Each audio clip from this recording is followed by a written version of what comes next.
إن شاء الله هنعمل صوابع زينب مقرمشة ودايبة ومرملة، رسمتها ثابتة ولون ذهبي خطير. يلا نشوف هنعمل إيه.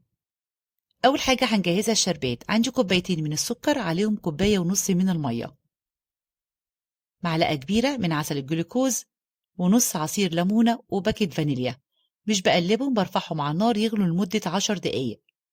بجهز العجينة. عندي كوبايتين من الدقيق بنخلهم عشان تطلع معايا هشة، نص كوباية من دقيق السميد، معلقة صغيرة من السكر، نص معلقة من الخميرة ورشة ملح. هنعمل ميكس بين السمنة والزيت، معلقتين كبار سمنة على 3 معالق كبار من الزيت. ببسها كويس جدا بالشكل ده، وابدأ أضيف المية بالتدريج حوالي كوباية إلا ربع، وتختلف من دقيق للتاني.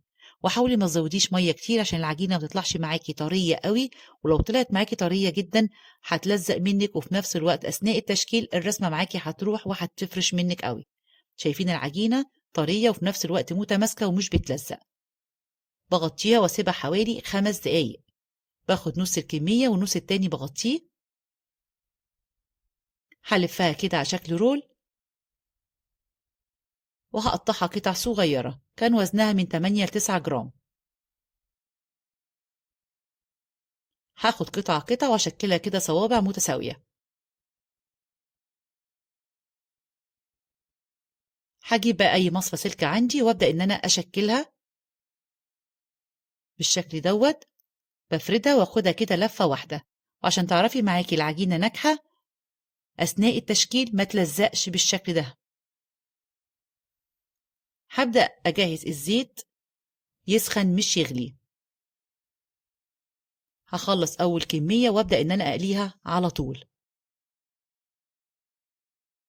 باخد قطعة كده وانزلها، لو عملت فقاعات صغيرة أبدأ إن أنا أقلي على طول. وبرضه عشان تعرفي نجاح العجينة، بتلاقيها إن هي نفشت شوية وبدأت إن هي تفتح حاجة بسيطة بالشكل دوت، ورسمتها بتكون ثابتة ما بتروحش أثناء القلي. هبدأ إن أنا أقلبها أديها اللون الذهبي الحلو، وهصفيها كويس وأنزل على طول على الشربات.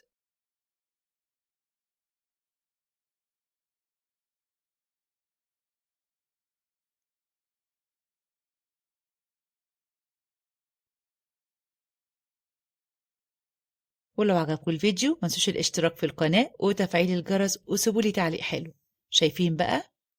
ادي الحجم الصغير وتاني الحجم الكبير. هشة مرملة طعمها حلو جدا وفي نفس الوقت مقرمشة، سهلة وبسيطة، ومكوناتها موجودة في كل بيت. جربوها وبالهنا والشفا.